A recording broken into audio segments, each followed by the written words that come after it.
हाँ जी class, good evening to all and welcome to all in our YouTube channel. आज का हमारा जो टॉपिक रहेगा वो आपका एनवायरनमेंट में से ही रहेगा, लेकिन एनवायरनमेंट का एज सच कोई टॉपिक नहीं रहेगा।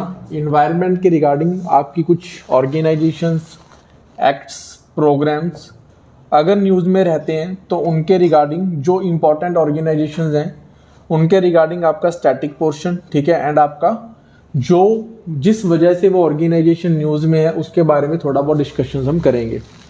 देखिए, पढ़ने के लिए बहुत कुछ होता है। ऐसा नहीं है कि आप एक सब्जेक्ट को पढ़ रहे हो और इतनी सारी इन्फॉर्मेशन आपने कलेक्ट कर ली कि लास्ट टाइम पे आप उसको रिवाइज नहीं कर पा रहे हो। आपने एक सब्जेक्ट के ऊपर 200 पेजेस बना लिए, तो वो आपके लिए क्या है, पॉसिबल नहीं है कि आप लास्ट टाइम पे उसको रिवाइज कर पाओ। और जब तक आप उसको रिवाइज कर नहीं पाओगे, ठीक है, तब तक आप इफेक्टिवली क्वेश्चंस को सॉल्व नहीं कर पाओगे, चाहे प्रीलिम्स है चाहे फिर मेंस है। तो आपने ये चीज़ करनी नहीं है। आपके बिल्कुल कंसाइज नोट्स बनने चाहिए, टू द पॉइंट इन्फॉर्मेशन समझने के बाद। एक सपोज कीजिए एक टॉपिक के ऊपर मैं बात कर रहा हूँ, 3-4 पेजेस आपने उसके ऊपर पढ़े या एक पेज आपने उसके ऊपर पढ़ा, तो पूरी की पूरी इन्फॉर्मेशन को सम अप करने के बाद 3-4 लाइंस में आपको उसको लिखना है। मेरा आप अगर देखोगे लास्ट टाइम से जब से मैं आपको इन्वायरमेंट पढ़ा रहा हूँ तो मेरे लिखने का तरीका यही है, बिल्कुल कंसाइज इन्फॉर्मेशन आपको सम अप करके लिखनी है, ठीक है। और ज़्यादा से ज़्यादा आपके एक सब्जेक्ट के ऊपर with stat and with current जो कुछ भी है, ज़्यादा से ज़्यादा आपके 50 पेजेस के बियॉन्ड नोट्स बनने नहीं चाहिए, ठीक है।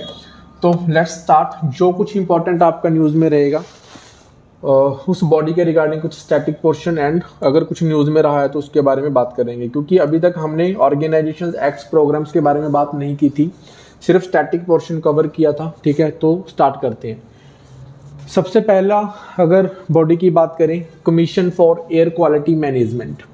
देखिए, ये आपका एक नया कमीशन बनना है। पहले एक अथॉरिटी होती थी, ठीक है, जो एयर मॉनिटरिंग करती थी। दिल्ली एनसीआर में सुप्रीम कोर्ट की वर्डिक्ट के बाद आपका एक नया सिस्टम बनाया गया था जिसको बोलते हैं commission for air quality management. Delhi NCR वाले रीजन में एयर की क्वालिटी को मॉनिटर करना, ठीक है, एंड देन उसको डेटीरियोरेट होने के लिए कुछ गाइडलाइंस इशू करना। ये सारा काम कौन करती है? Commission for air quality management करता है।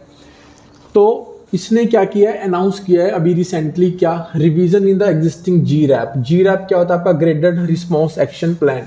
ये है आपका ग्रेडेड रिस्पॉन्स एक्शन प्लान। तो इस चीज़ में कुछ चेंजेस किए हैं। किसने किए हैं? CAQM ने किए हैं, to abate the air pollution in the region. Air pollution को कम करने के लिए या खत्म करने के लिए। तो सबसे पहले आपको पहले जी रैप पता होना चाहिए ये क्या है। ग्रेडेड रिस्पॉन्स एक्शन प्लान एक ऐसी टेक्निक है जहां पे क्या किया जाएगा, सपोज कीजिए हमने आपका एयर क्वालिटी इंडेक्स में और आपका नेशनल एयर क्वालिटी स्टैंडर्ड्स जो थे उसमें आपको बताया था कि आपकी जो एयर की क्वालिटी है उसको कैटेगरीज में रखा जा रहा है कि पुअर क्वालिटी है, वेरी पुअर क्वालिटी है, पुअर है, ठीक है, देन आपका वेरी पुअर है, सीवियर है, ऐसे करके आपकी मान लो कैटेगरीज बनी हुई हैं। तो एक पर्टिकुलर कैटेगरी के ऊपर आपको एक पर्टिकुलर रिस्पॉन्स लेना होता है, तो वो क्या है, आपका ग्रेडेड रिस्पॉन्स है। अगर ज़्यादा एयर डिटेरियोरेट होगी तो फिर आप हार्ड मेजर्स लोगे, अगर उससे ज़्यादा डिटेरियोरेट होगी तो फिर आप उससे ज़्यादा हार्ड मेजर्स लोगे।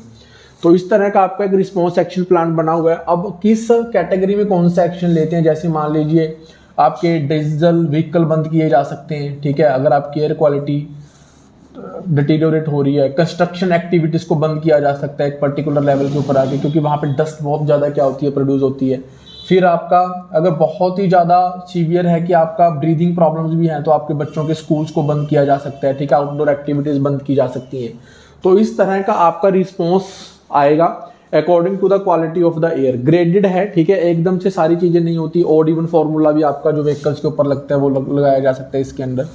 तो ग्रेडेड रिस्पॉन्स एक्शन प्लान क्या है? According to the quality of the air उस समय जो आपका रिक्वायर्ड एक्शन है वो लिया जाएगा। एंड इमरजेंसी रिस्पॉन्स मैकेनिज्म है based on Delhi's air quality index level, ठीक है। इस चीज़ को लगाया कब गया था? सुप्रीम कोर्ट की वर्डिक्ट आने के बाद, ठीक है। सुप्रीम कोर्ट ने ये वर्डिक्ट कब दी थी? MC Mehta versus union of India case हुआ था, ठीक है, 2017 में। अब इसको सबसे पहले नोटिफाई कब किया गया था? इन्वायरमेंट पोल्यूशन एक्ट, ठीक है, 1986। पोल्यूशन को कंट्रोल करने के लिए जो एक्ट बना हुआ है हमारा 1986, उसके अंडर इस चीज़ को क्या किया गया है? नोटिफाई किया गया है। तो आपको जी रैप पता होना चाहिए, इतने की इन्फॉर्मेशन, ठीक है। बाकी इन्फॉर्मेशन जो है वो आपको मैंने ऐसी समझा दी, तो यहाँ पे लिखने का कोई उसको मतलब बनता नहीं है, क्योंकि आपको कुछ चीज़ें बैक ऑफ द माइंड समझ आनी चाहिए, उसके बाद कुछ चीज़ें जो आप लास्ट टाइम पे रिवाइज करोगे। अब जिस कमीशन ने इस ग्रेडेड रिस्पॉन्स एक्शन के बारे में कुछ नोटिफाई किया, गाइडलाइंस निकाली, तो उस कमीशन के बारे में आपको थोड़ा पता होना चाहिए। क्या है? Commission for air quality management, CAQM। ये क्या है? इन 2021 through an act in Delhi NCR, 2021 में एक एक्ट के थ्रू इसको दिल्ली NCR की एयर क्वालिटी मैनेज करने के लिए बनाया गया है। National air quality index release किया जाता है CPCB के द्वारा।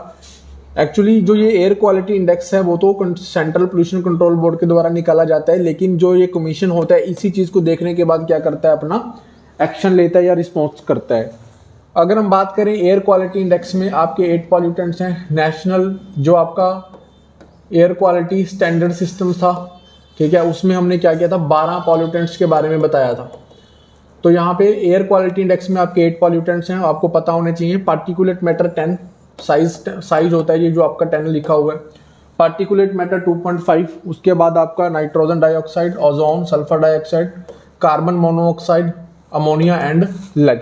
ये आपके 8 पॉल्यूटेंट्स हैं, इनके बारे में आपको पता होना चाहिए। डायरेक्टली आपका प्रीलिम्स में क्वेश्चन बनता है इनका। उसके बाद categorise quality of air in 6 categories. इस इंडेक्स के थ्रू ही आपका एयर की क्वालिटी को कितनी कैटेगरीज में डिवाइड किया हुआ है, 6 कैटेगरीज में डिवाइड किया हुआ है। उसके बाद है आपका सेंट्रल ग्राउंड वाटर बोर्ड।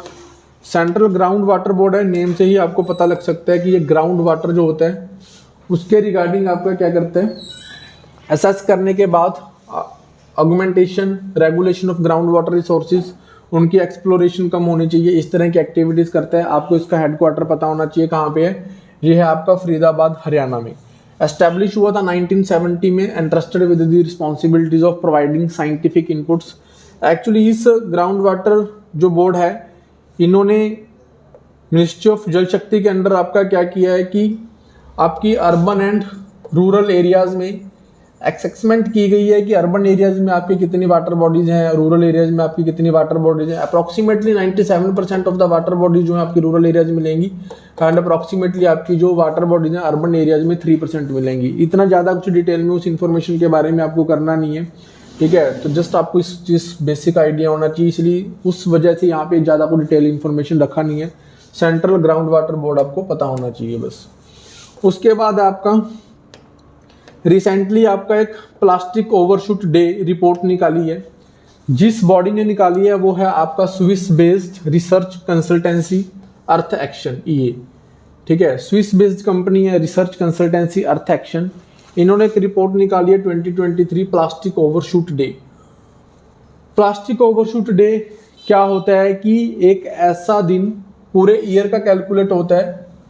जैसे मान लीजिए एक ईयर में हम कितना प्लास्टिक पोल्यूशन जनरेट कर रहे हैं, ठीक है, और इस ईयर में जनरेट होने वाला प्लास्टिक पोल्यूशन को ट्रीट करने की हमारी कैपेसिटी, कि हम उसको कितना ट्रीट कर देंगे या रिमूव कर देंगे, या जो प्लास्टिक पोल्यूशन यहाँ पे बन रहा है अर्थ को क्या कर देगा, अब सैचुरेट कर देगा कि इससे ज़्यादा उसके पास अभी इसको अकोमुलेट करने की स्पेस नहीं है। तो एक पर्टिकुलर डे के ऊपर वो डे आएगा। जैसे मान लीजिए जुलाई 28, 2023 में मनाया गया, अर्थ ने अपना फर्स्ट प्लास्टिक ओवरशूट डे मनाया है, ठीक है। इंडिया ने अपना प्लास्टिक ओवरशूट डे सेलिब्रेट तो क्या है, मतलब कि एक अवेयरनेस करने के लिए 6 जनवरी 2023 को मनाया गया। मतलब ये होता है कि जुलाई 28, 2023 के अंदर हमारा सैचुरेशन आ चुका था, मतलब कि इतने ही टाइम में हमने जनवरी से लेकर जुलाई तक इतना प्लास्टिक पोल्यूशन पैदा कर दिया कि पूरा ईयर हमको क्या हो जाएगा, लग जाएगा उसको क्या करने के लिए, मैनेज करने के लिए। तो प्लास्टिक ओवरशूट डे अर्थ का कब मनाया गया, जुलाई 28, 2023 में, और इंडिया में हमारा जनवरी 6 को मनाया गया है, ठीक है। इसके ऊपर पहली रिपोर्ट आई है इसलिए न्यूज़ में था। अब उसके बाद बात करते हैं convention on the prevention of marine pollution by dumping of waste and other matters 1972। अगर आपको न्यूज़ में या क्वेश्चन में ये पूछे कि आपका लंदन डिक्लेरेशन या लंदन कन्वेंशन किसके ऊपर है 1972 वाली, तो वो आपका मैरीन पोल्यूशन को लेके है, ठीक है। डंपिंग ऑफ वेस्ट उसमें होता है, तो बस आपको इतना ही याद रखना है, ठीक है। London convention. अब कितना मैरीन पोल्यूशन हो रहा है वो आपको सारा डाटा यहाँ पे याद रखने की कोई जरूरत है नहीं। A report titled Sand and Dust Storms: A Guide to Mitigation, Adaptation, Policy and Risk Management Measures in Agricultural Waste was released by Food and Agriculture Organization। Basically report को इसलिए यहाँ पे रखा क्योंकि यहाँ पे सैंड एंड डस्ट स्टॉर्म देख के यहाँ पे ये कंफ्यूज मत हो जाना, किसी इन्वायरमेंटल बॉडी ने निकाला होगा। ये वाली रिपोर्ट आपकी किसने निकाली है? फूड एंड एग्रीकल्चर ऑर्गेनाइजेशन ने। रीजन क्या है? क्योंकि इस नेम के ऊपर हमने नहीं जाना, हम इनका इम्पैक्ट एग्रीकल्चर प्रोडक्टिविटी के ऊपर देखना चाह रहे हैं, सैंड एंड डस्ट स्टॉर्म्स का। इसलिए आपको याद रखना है कि फूड एंड एग्रीकल्चर ऑर्गेनाइजेशन ने इस रिपोर्ट को निकाला है। बेसिकली हम इन्वायरमेंट के कॉन्टेक्स्ट में पढ़ रहे हैं, इसीलिए ये इन्फॉर्मेशन यहाँ पे रखा हुआ है, क्योंकि आपका एग्रीकल्चर प्रोडक्टिविटी इंपैक्टेड होती है, ठीक है, इस वजह से, जो ये आपके सैंड एंड डस्ट स्टॉर्म्स हैं इनकी वजह से। उसके बाद है champions of the earth award, जो अर्थ की कंजर्वेशन के लिए काम कर रहे हैं, तो champions of the earth award दिए जाते हैं डिफरेंट कैटेगरी में। To eliminate the plastic pollution, इस प्लास्टिक पोल्यूशन को एलिमिनेट करने के लिए 2023 के अंदर 4 कैटेगरीज में अवार्ड दिए गए। एक तो होता है पॉलिसी लीडरशिप, जिन्होंने पॉलिसी बनाई, उसमें आपका आता है mayor Josefina Belmonte of Quezon city Philippines में। उन्होंने बैन किया था सिंगल यूज प्लास्टिक को, ठीक है। Trade in programme for plastic pollution etcetera, उन्होंने प्लास्टिक पोल्यूशन को कम करने के लिए पॉलिसी के एरिया में काम किया। तो पॉलिसी के एरिया में काम करने के लिए मेयर जोसेफिना को मिला फिलीपाइंस में, क्वेजन सिटी में। उसके बाद है इंस्पिरेशन एंड एक्शन कैटेगरी। इस कैटेगरी में बेसिकली चारों कैटेगरीज आपके प्लास्टिक पोल्यूशन के अंदर आएंगी, ये आपको पता होना चाहिए। एलन मैकार्थर फाउंडेशन, ठीक है, यूनाइटेड किंगडम की है, main streaming life cycle approach है, ठीक है। इन्होंने एक्शन ओरिएंटेड काम किया और लोगों को समझाया कि आपको क्या होना चाहिए, जैसे सर्कुलर इकोनॉमी होती है, इस तरह की एक्टिविटीज होनी चाहिए, इंक्लूडिंग फॉर प्लास्टिक्स। उसके बाद आता है आपका एंटरप्रेन्योरियल विजन कैटेगरी, आपने ऐसा कुछ डिजाइन किया, ठीक है, जिससे प्लास्टिक पोल्यूशन कम हो रहा है। तो blue circle China has uses blockchain technology, internet of things to track and monitor the full life cycle of the plastic pollution. Plastic pollution को ट्रैक किया गया सो दैट कि उसको ट्रीट किया जा सके।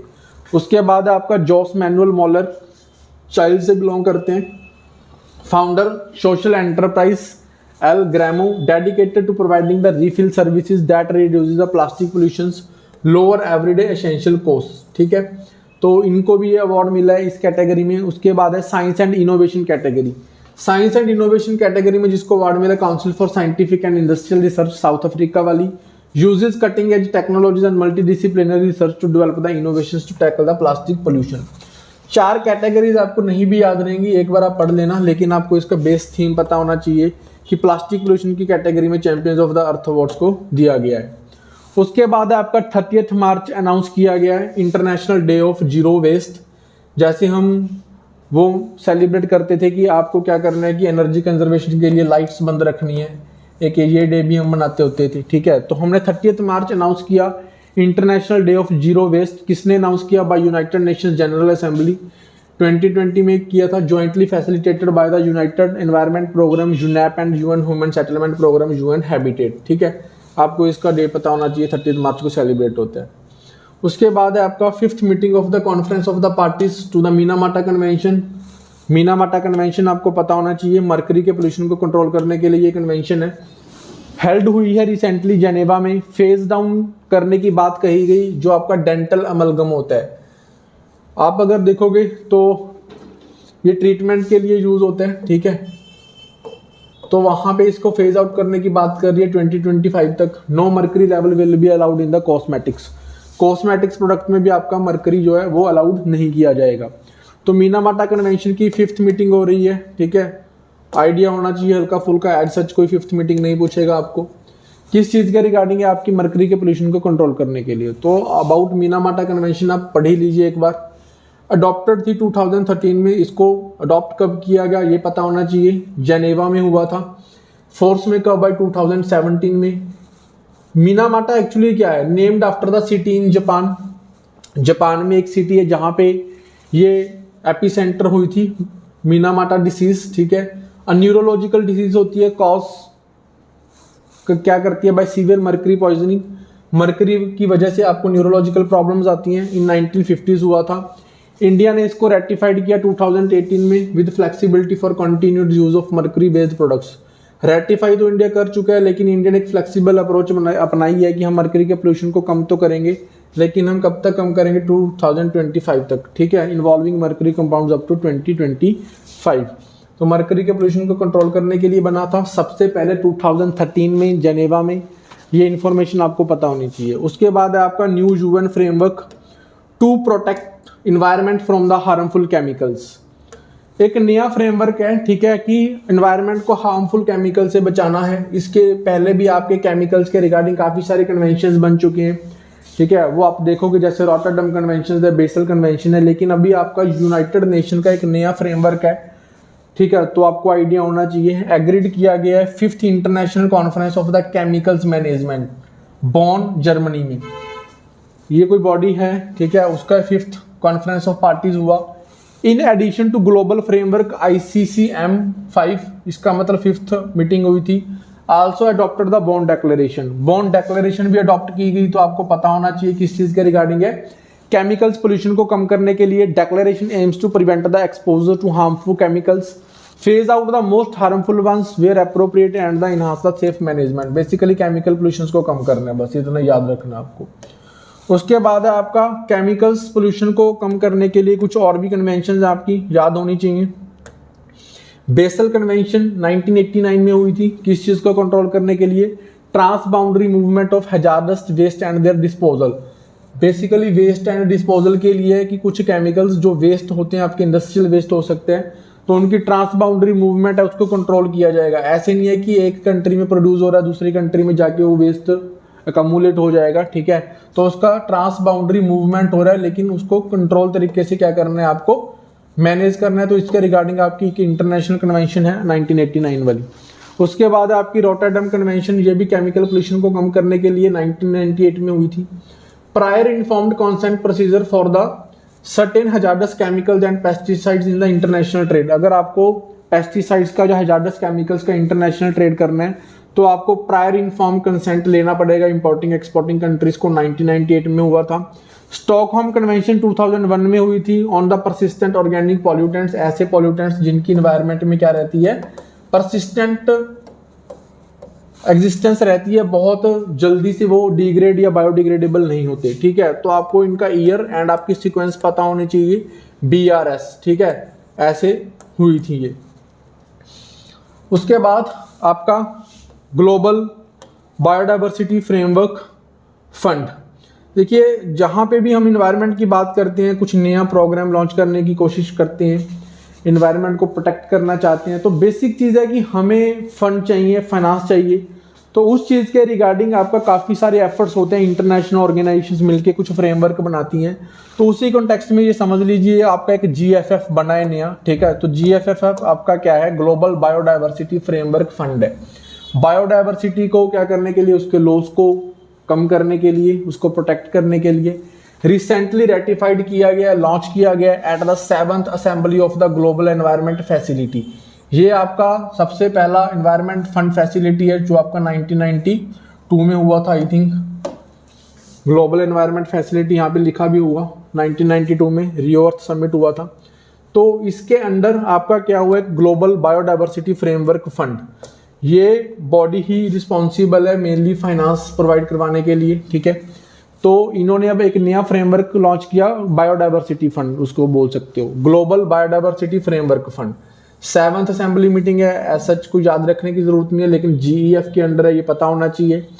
क्या करेगा, इंप्लीमेंट करेगा क्यूमिंग मॉन्ट्रियल ग्लोबल बायोडाइवर्सिटी फ्रेमवर्क। ये क्यूमिंग मॉन्ट्रियल क्या है, ग्लोबल बायोडाइवर्सिटी फ्रेमवर्क फंड है।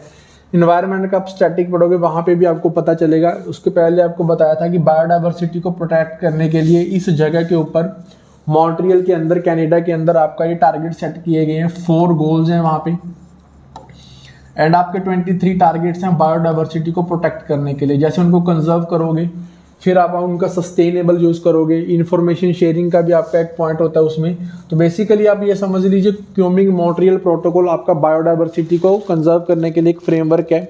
इसके पहले हमारा एक HE बायोडाइवर्सिटी टारगेट्स होते थे, HE, ठीक है, AICHI, जो आपका 2020 में खत्म हो चुके हैं, ठीक है। इसीलिए हमने एक नया सिस्टम बनाया बायोडाइवर्सिटी को प्रिजर्व करने के लिए, वो है आपका ये Kunming Montreal global biodiversity framework.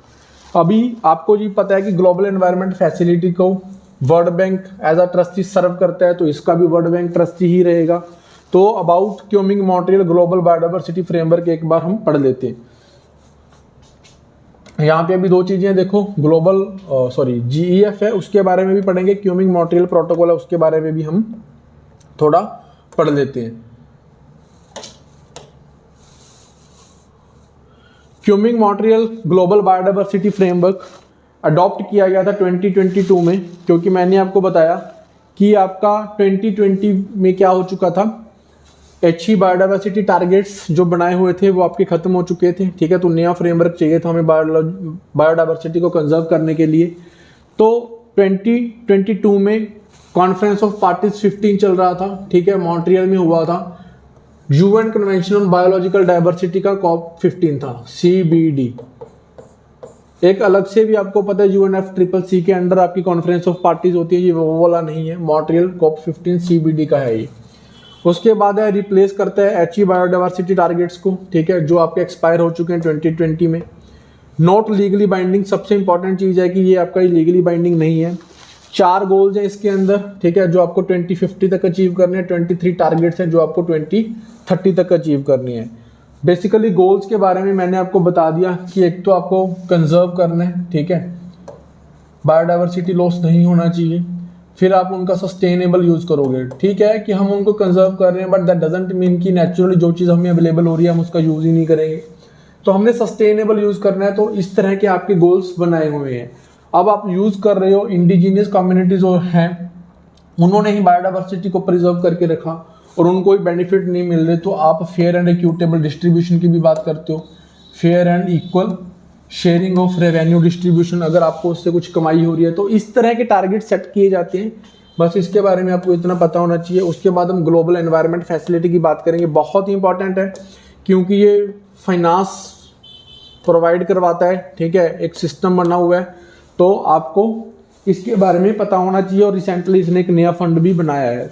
GEF was established on the eve of Rio earth summit. आपका अर्थ को कंजर्व करने के लिए समिट बना था 1992, वहीं से इसकी ओरिजिनेशन होती है। It is a family of funds. ठीक है, काफ़ी सारे फंड्स इसके अंदर आते हैं, dedicated to confronting the biodiversity loss, climate change, pollution, strains on land, oceans and ocean health.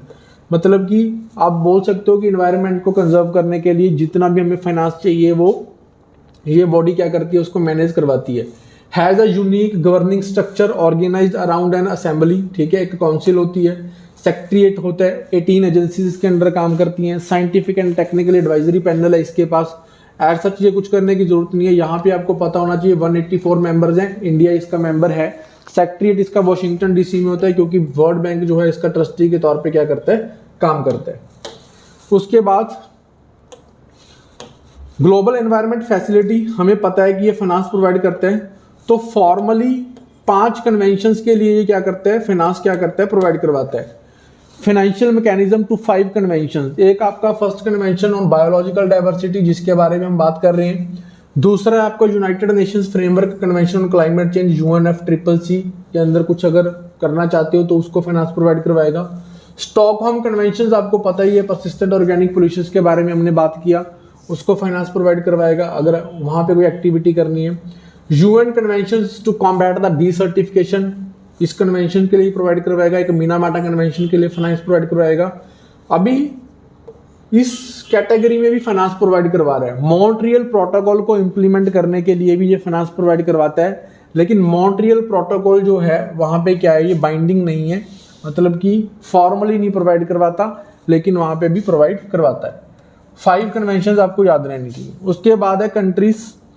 कुछ कंट्रीज ने मिलके क्या किया है, एक ट्रीटी बोल सकते हो, कन्वेंशन साइन की है, जो आपका फर्स्ट ऑफ काइंड है। ग्लोबल डिक्लेरेशन है रिवर डॉल्फिन्स को लेके। जो आपकी डॉल्फिन रिवर्स होती हैं वो आपका फ्रेश वाटर में बेसिकली मिलती हैं, तो इनकी कंजर्वेशन के लिए आपका 11 कंट्रीज ने ट्रीटी साइन की है। 2030 तक ये इम्प्लीमेंट होगी। बोगोता में ये हुआ। बोगोता आपको पता होना चाहिए कोलंबिया में है। स्टेटस अगर मैं बात करूं, जो आपकी ये रिवर डॉल्फिन्स होती हैं, ठीक है, वो ज़्यादातर एंडेंजर्ड कैटेगरी में आती हैं। ठीक है, चाइना की कुछ होती हैं, यांगजे रिवर वगैरह में मिलती हैं, वो थोड़ा क्रिटिकल कैटेगरी में आती हैं, जो एक्सटिंक्ट हो चुकी हैं। अदरवाइज जितनी रिवर डॉल्फिन्स की बात करेगा वो आपकी एंडेंजर्ड कैटेगरी में आती हैं। और अगर हम इंडिया के स्पेसिफिक तौर पे बात करें तो गंजेटिक डॉल्फिन जो होती है वो आपकी क्या रहती है, एंडेंजर्ड कैटेगरी में आती है IUCN स्टेटस में। 11 कंट्रीज अगर एज सच आप याद रख सकते हो तो ठीक है। अदरवाइज आपका एशिया की एंड साउथ अमेरिका की कंट्रीज ने मिलके ये क्या हुआ है, बनाया हुआ है ये जो ट्रीटी साइन की है। तो एक बार देख लो, बांग्लादेश है, बोलीविया है, Brazil, Cambodia, Colombia, Ecuador, India, Nepal, Pakistan, Peru and Venezuela. तो इन कंट्रीज ने मिलकर एक ट्रीटी साइन की है।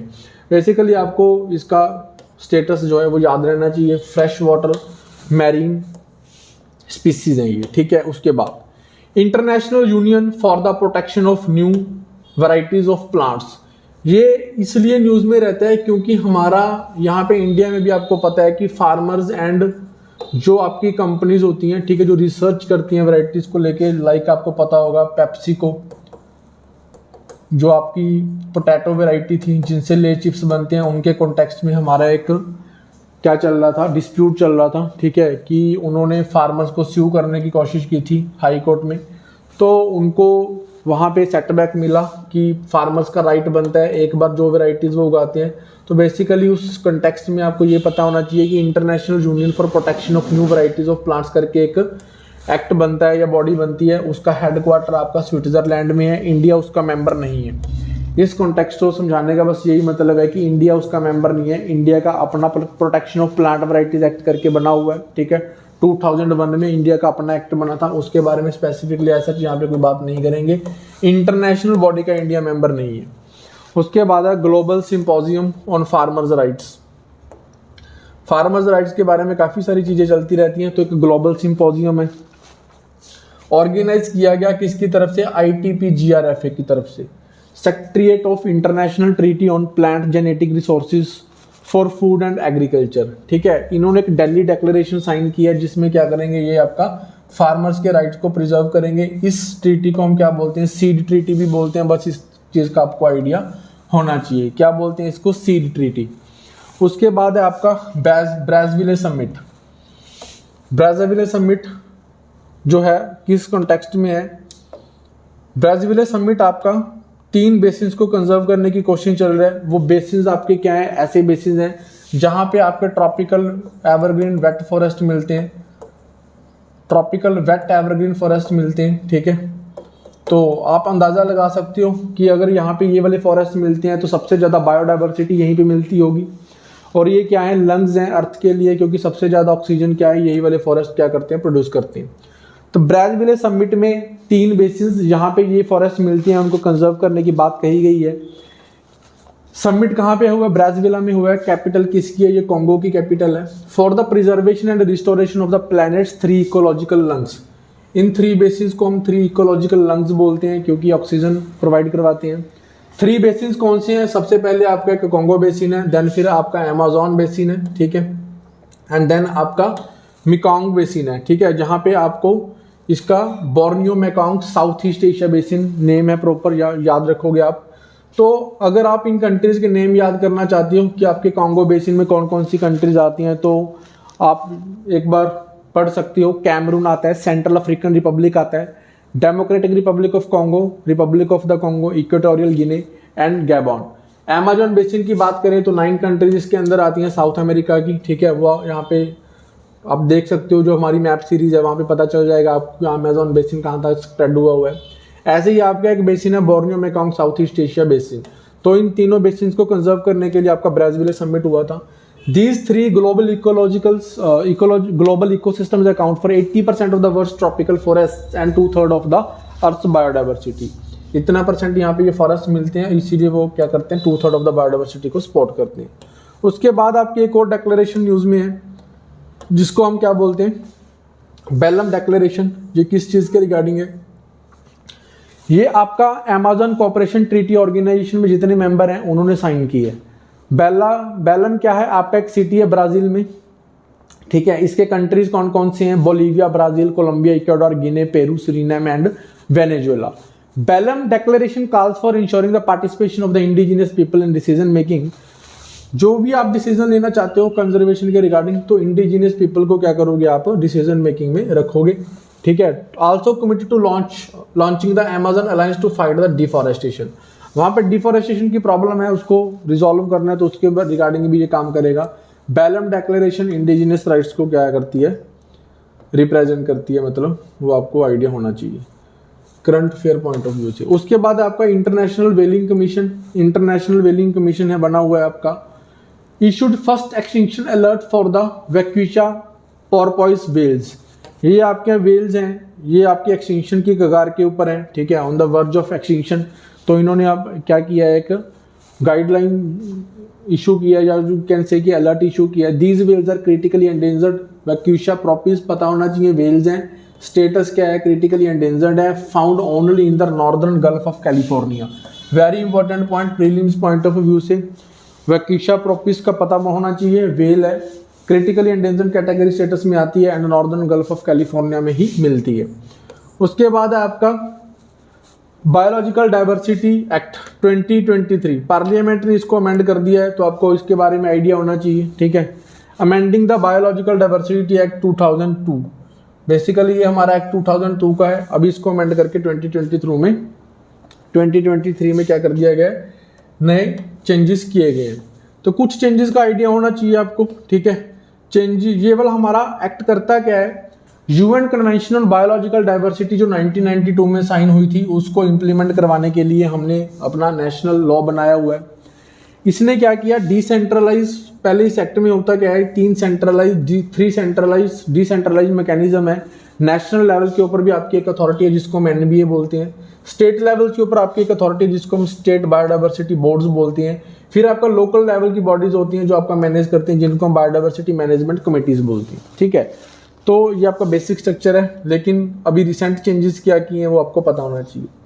पहले क्या होता था कि हमारा प्रायर अप्रूवल और intimation to the regulatory authority, जो आपकी ये रेगुलेटरी अथॉरिटी है, चाहे नेशनल लेवल पे है, चाहे आपका स्टेट बोर्ड्स हैं, चाहे आपकी लोकल बॉडीज हैं, उनको आपको पहले बताना होता था क्या करने के लिए, for accessing the biological resources. आप किसी एरिया में से कोई प्लांट को लेना चाहते हो या किसी एनिमल बॉडी को फॉर रिसर्च लेना चाहते हो, किसी पर्पज़ के लिए लेना चाहते हो, तो पहले आपको बताना पड़ता था, प्रायर अप्रूवल लेनी पड़ती थी। लेकिन अब क्या होता है कि एग्जेम्प्ट कर दिया गया किनको प्रायर अप्रूवल की जरूरत नहीं है। जो आपके आयुष रजिस्टर्ड प्रैक्टिशनर्स होते हैं, जो आपका आयुर्वेदिक वाली फील्ड में काम कर रहे हैं, ठीक है, जो प्लांट्स बेस्ड आपका मेडिसिन बनाते हैं, उनको जरूरत नहीं है।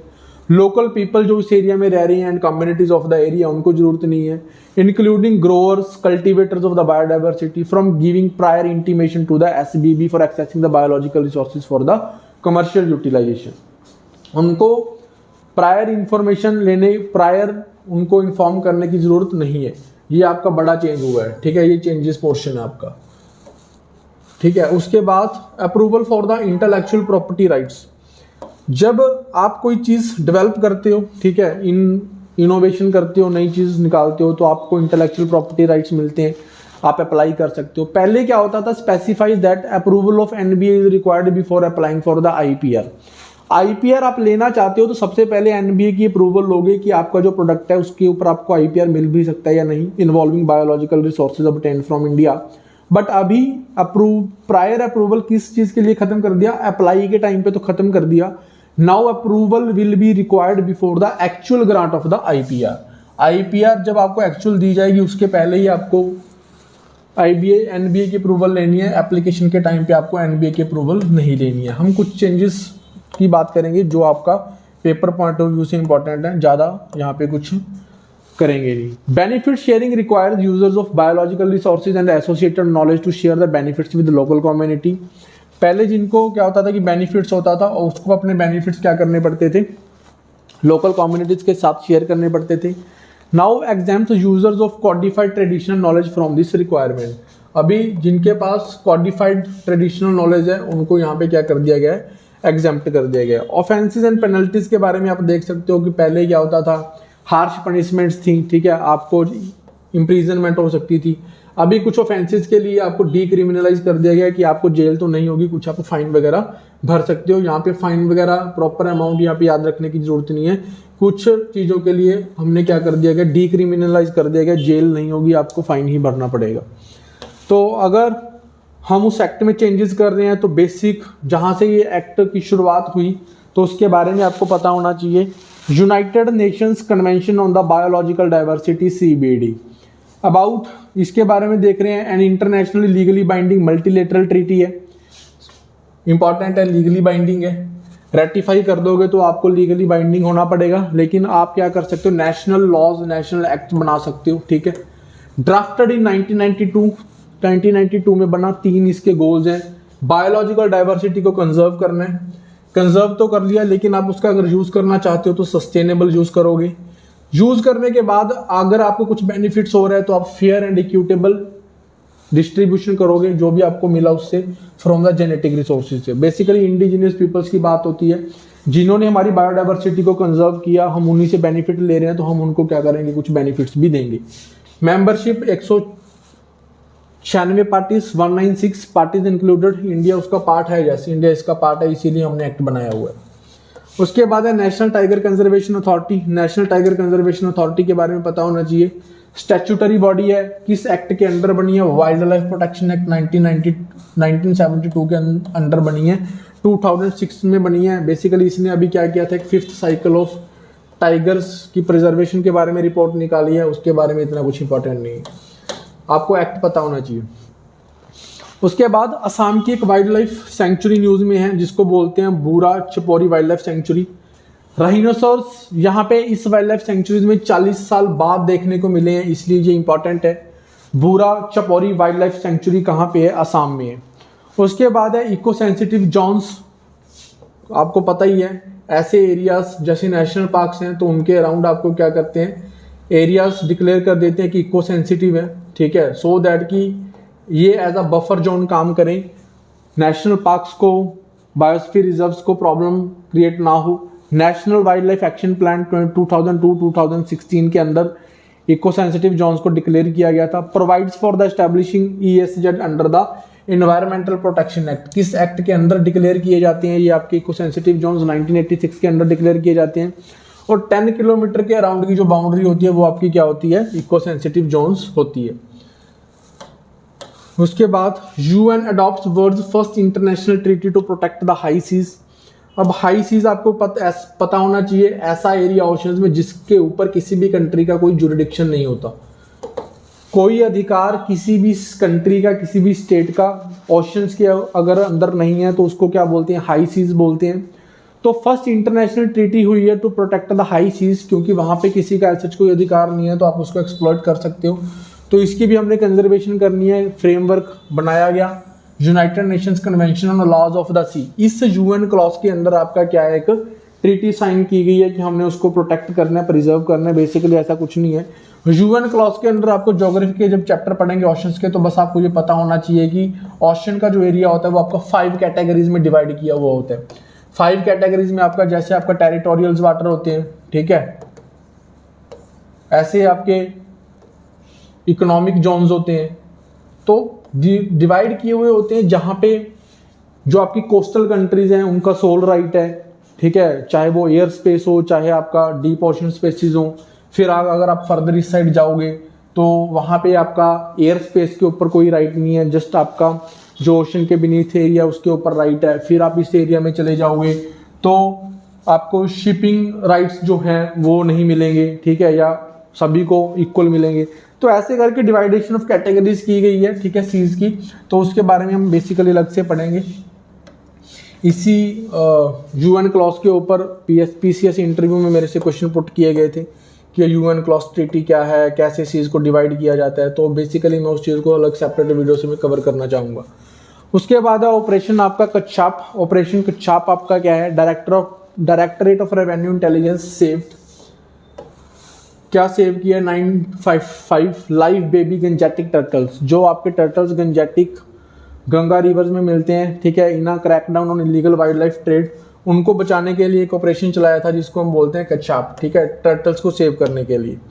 उसके बाद हम कवर करेंगे world economic forum in collaboration with Accenture release की है उसने एक रिपोर्ट जिसका नाम है fostering effective energy transition 2023 and energy transition index. बस कुछ रिपोर्ट्स के बारे में आपको जस्ट रिपोर्ट ही पता होना चाहिए कि ये रिपोर्ट निकालता कौन है। तो ETI की रिपोर्ट जो है इफेक्टिव एनर्जी ट्रांजिशन आपका वर्ल्ड इकोनॉमिक फोरम में निकाली है।